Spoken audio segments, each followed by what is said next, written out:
Welcome to Penrose Learning, where we make understanding easy. You start by opening OneNote and getting the basics ready.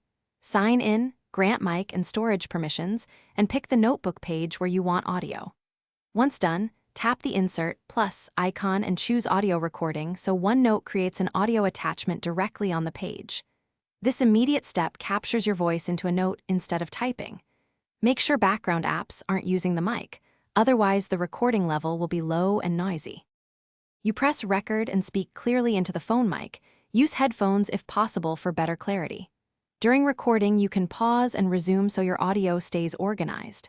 After stopping, rename the audio attachment and add typed bullet points or timestamps to explain segments.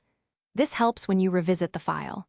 OneNote saves the audio inside the page and syncs to your account, so you can access it on other devices. Make sure sync finishes before closing the app.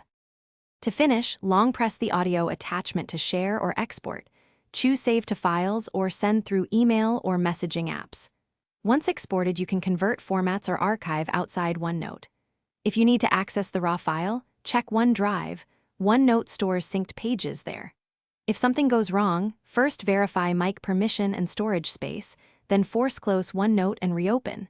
If sync stalls, toggle Wi-Fi or sign out. Thanks for watching. If this was helpful, leave a like and consider subscribing. See you next time.